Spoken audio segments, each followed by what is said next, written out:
On dit souvent qu'un vieux assis voit loin qu'un jeune debout. Je remarque que ceci n'est pas le cas dans notre Parlement, parce qu'ici, les vieux font semblant d'être aveugles.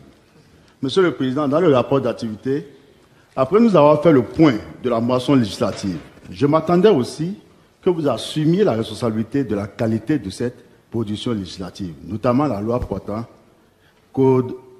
modification du code électoral. Je voulais vous dire que vous portez sur vous la charge d'un test toxique, chrysogène, dangereux à tout point de vue et suffisamment miné pour faire le lit à un nouveau cycle de violence électorale, domaine de prédilection du régime que vous soutenez et de son chef. L'histoire retiendra votre nom comme le facilitateur et complice du crime en préparation. Plaise du ciel, aucun bain de sang ne nous éclaboussera. Monsieur le Président, je ne suis pas surpris que vous souteniez cela. Si je lis qu'à hauteur de plus de 30 millions, votre domicile a été réfectionné. Pourquoi? Ne touchez-vous pas des indemnités de logement? Au moment où les populations ont du mal à s'acheter le kilo de maïs, vous vous permettez d'utiliser les ressources publiques pour réfectionner votre domicile personnel. Est-ce que le Parlement a une résidence? Pourquoi jumeler alors la réfection de la salle d'audience et votre domicile? C'est pour tromper qui?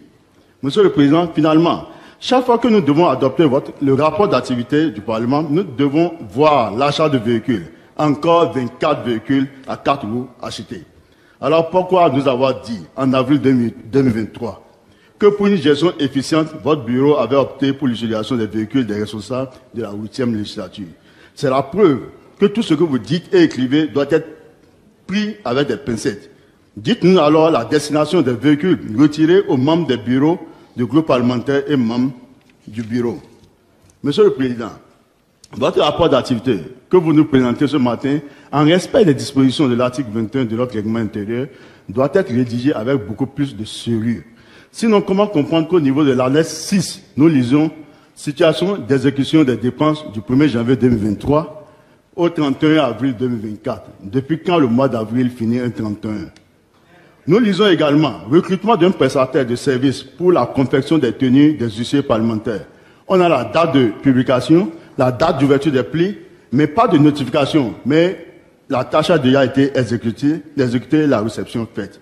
Je ne veux pas parler des compagnies d'assurance où on se rend compte que la date de notification est pour le 24 janvier 2021, alors que la publication est pour le 8 novembre et la date d'ouverture du pli le 24 novembre. Donc ça veut dire qu'on notifie avant de faire la publication, l'ouverture des plis.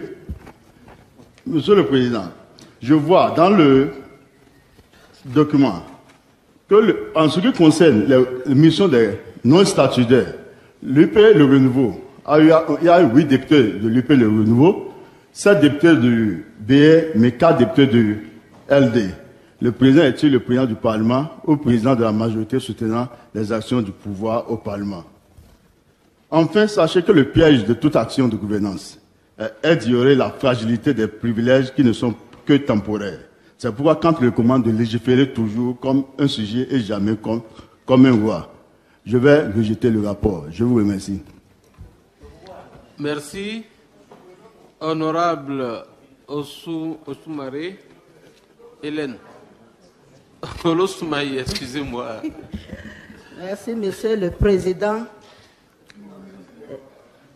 Merci pour la présentation de votre rapport d'activité. Première préoccupation. Sur les 41 dossiers affectés au fond à la commission des lois, seuls 12 ont été traités.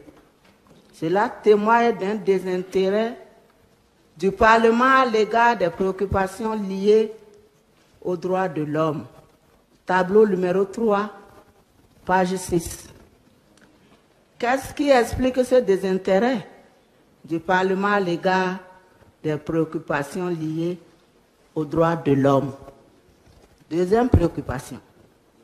Toujours dans le tableau 3, page 6, par rapport aux dossiers affectés aux diverses commissions pour avis, aucune mention n'est faite sur les suites données à ces dossiers. Comment cela s'explique-t-il? Les commissions n'ont-elles pas traité ces dossiers? Y a-t-il eu des avis favorables, défavorables, ou ces dossiers n'ont tout simplement pas été traités? Troisième préoccupation. Quelles sont les principales suites données aux questions orales débattues ici à l'Assemblée? Page 14 à 17. Merci, Monsieur le Président. Merci bien. Vous n'avez pas dit si vous allez voter ou pas. Honorable. Je ne vote pas ce rapport-là.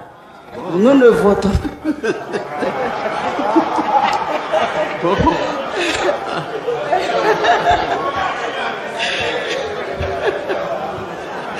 Je ne vote pas ce rapport, Monsieur le Président.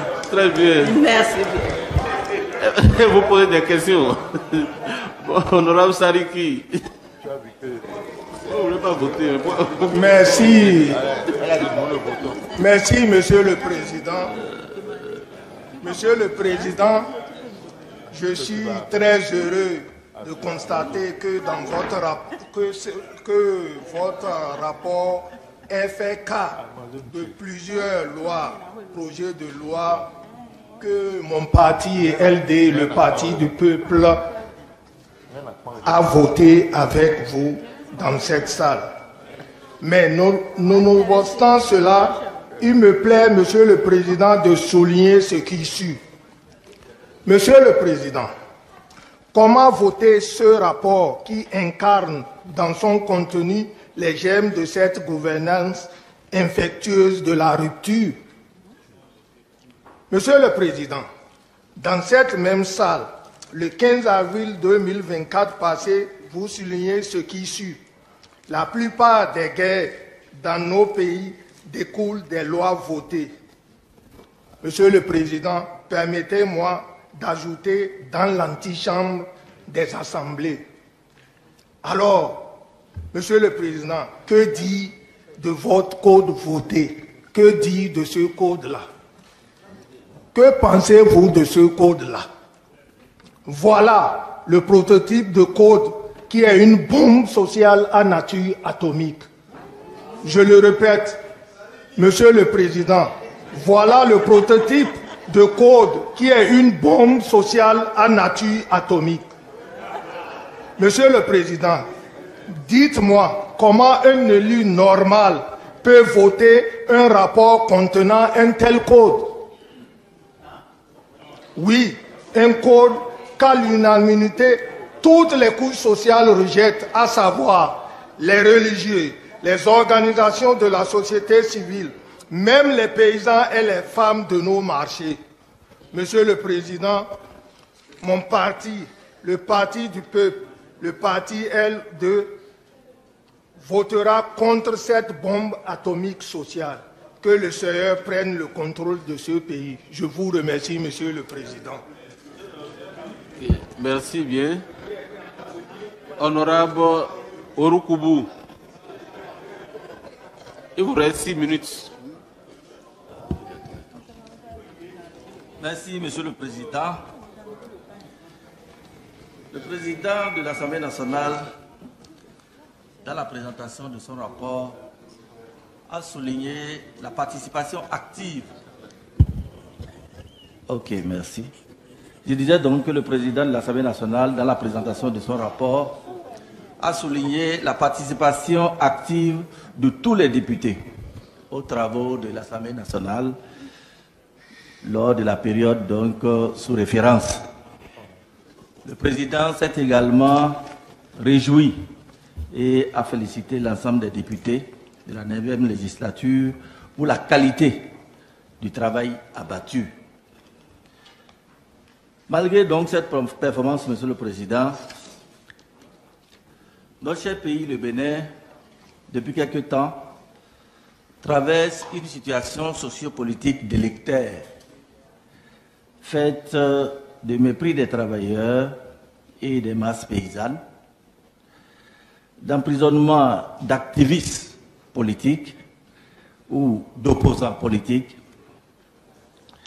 d'étouffement des opérateurs économiques et des commerçants, de répression abusive des usagers de la route, de vassalisation et d'instrumentalisation des institutions de la République.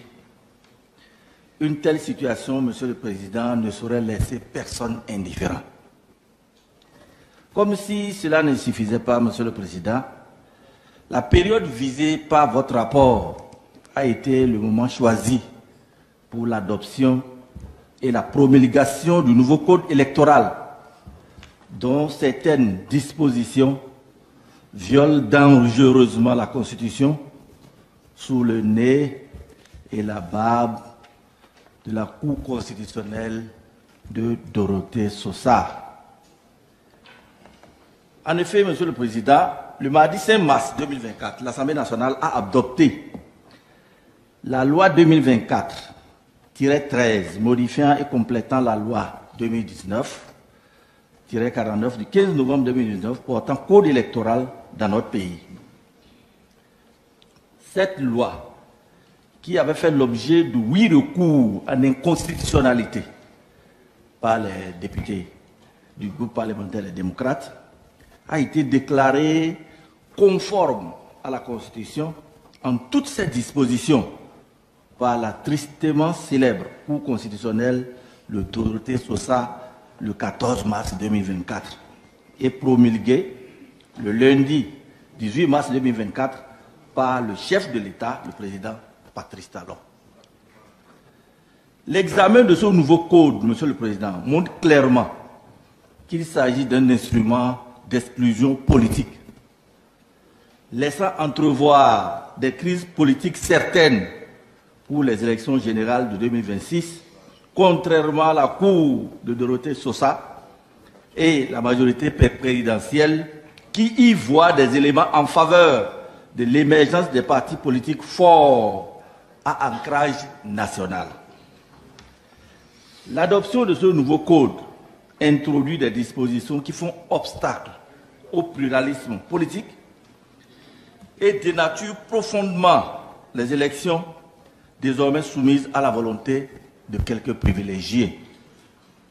Comment peut-on être à l'aise avec un tel code globalement décrié par l'immense majorité du peuple béninois?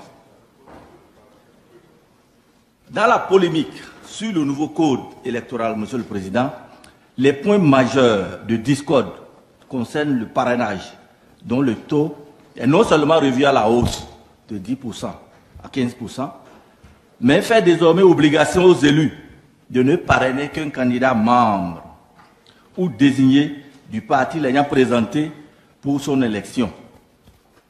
Pour ce qui concerne l'attribution des sièges lors des élections législatives, seuls seront éligibles à la représentation, ou du moins à la répartition des sièges, les partis qui ont réuni au moins 20% des suffrages valablement exprimés dans chacune des 24 circonscriptions électorales.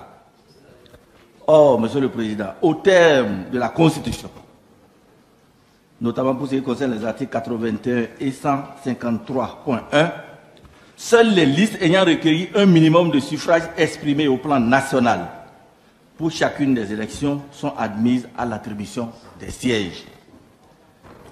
Cette disposition viole donc allègrement la Constitution aux grandes dames de la Cour de Sosa, désormais érigée en appendice du pouvoir de la rupture au mépris des intérêts du peuple béninois.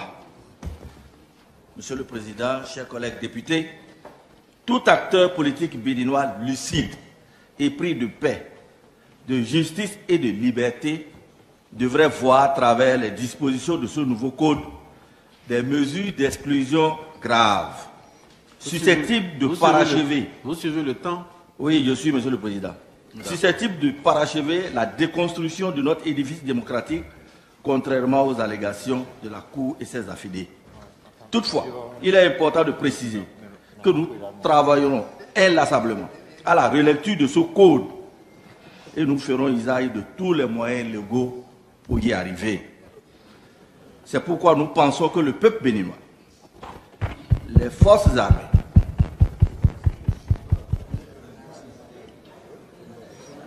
On suit. Merci, Monsieur le Président.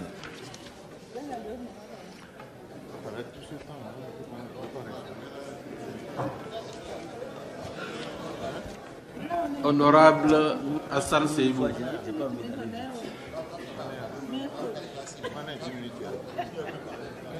Merci, Monsieur le Président. Je voudrais quand même dire une félicitation pour nous tous en écoutant votre rapport qui est aussi limpide et chaque fois et à chaque occasion amélioré, parce qu'il nous permet très clairement de nous évaluer nous-mêmes dans le travail qui nous réunit ici. Pas les passions qui nous réunissent, mais le travail qui nous réunit. Monsieur le Président, vous avez bien fait de mettre le Parlement sur ce qu'on appelle du Parlement ouvert avec la communication. Ce que nous faisons en ce moment est suivi sur le plan mondial. C'est pour ça que je suis heureux que vous ayez donné les chiffres de nos participations, de la performance du Parlement. Je prends un exemple, 168 séances quand même, en dehors des séances d'études du budget, que certains essayent d'éclipser déjà dans nos performances, parce que l'étude du budget prend des mois, et pour le reste, ce que nous avons fait est louable en 6 mois.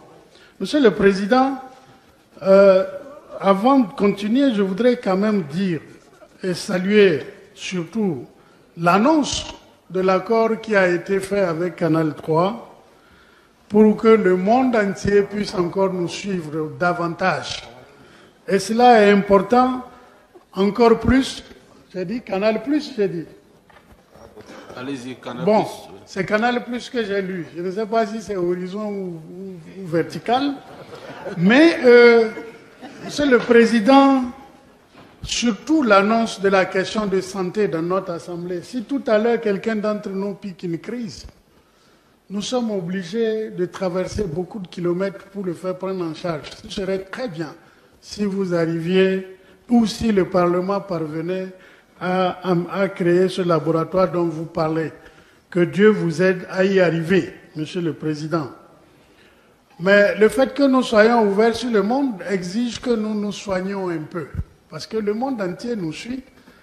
Et même certains langages que nous tenons doivent être proscrits par acquis de conscience pour ne pas être traités mal. Parce que là, j'assiste à un débat sur votre rapport qui utilise du hors-sujet et du hors-à-propos ou de non-convenance même pour dire des choses qui n'ont rien à voir avec votre rapport.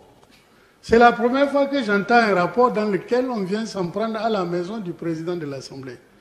Monsieur le Président, je regrette que nous fassions ça dans ce Parlement alors que nous sommes des députés responsables qui vous demandons de nous faire le point de votre activité, le rapport de votre activité. Vous ne décidez pas de la qualité d'une loi. Votre travail, c'est de diriger les travaux, c'est de constater et de faire prendre les décisions. Peu importe votre sentiment par rapport à une décision. Alors qu'on vous demande ce que vous pensiez sur la qualité d'une loi, Monsieur le Président, je veux combattre ça et dire que ce n'est pas normal. Monsieur le Président, je veux dire autre chose. Tout le monde parle, on dit le peuple a dit, le peuple a refusé. Ça, c'est quel peuple? On dirait chacun a son peuple là. Mais écoutez, si on veut faire le point des peuples, l'UPR ici représente une partie de ce peuple, le BR une partie, LD une partie. Monsieur le Président, allez-y. Le peuple, si on veut mesurer les peuples, même sur les chiffres des élections, quand même l'UP fait 2 fois le BR et le BR fait plus que le LD, dans la mesure où, en plus des députés, les chiffres... Silence. Le BR, mon parti, a plus de 150 000 voix de plus aux élections passées. C'est la base sur laquelle nous sommes représentés ici. Et donc, le peuple dont on parle, c'est quel peuple? Ceux dont on parle là, nous les connaissons. Nous connaissons au Bénin. Et si c'est à l'intérieur de l'hémicycle, nous connaissons. Monsieur le Président, je voudrais dire à mes collègues de rester calmes. Nous ne sommes pas la tribune ou comment on l'appelle, la cour de règlement ou d'examen des décisions de la Cour constitutionnelle. La tribune n'est pas ici. La tribune ici, c'est la tribune de l'activité du Parlement. Et aujourd'hui, nous sommes là pour voir ce qui se dit dans le Parlement. Ce que nous disons peut ne pas plaire, mais il faut accepter que vous dites des choses qui ne plaisent pas. Monsieur le Président, ce que nous faisons ici... Mais sur le président du groupe parlementaire LD, mais gardez le silence. Oui, parce non, Monsieur le Président... le faire si le camarade reste responsable. Qu'il parle de ce qu'il sait. Pourquoi il répond? Vous pouvez répondre, Monsieur le Président. Vous pouvez répondre aux collègues, mais il n'a pas le droit de nous répondre. S'il n'a rien à dire, il n'a qu'à se taire. Si le monsieur Hassan n'a rien à dire, il n'a qu'à se taire. Pourquoi vous faites ça? Les représentants du peuple, pourquoi vous faites ça? Il n'a qu'à se taire. S'il n'a rien à dire, il n'a qu'à se taire. C'est pas son rôle de répondre. Vous avez tout le temps refusé ici de répondre aux collègues quand on intervient. Pourquoi il s'acharne à nous répondre? C'est pas normal, c'est pas normal. Il faut le recadrer.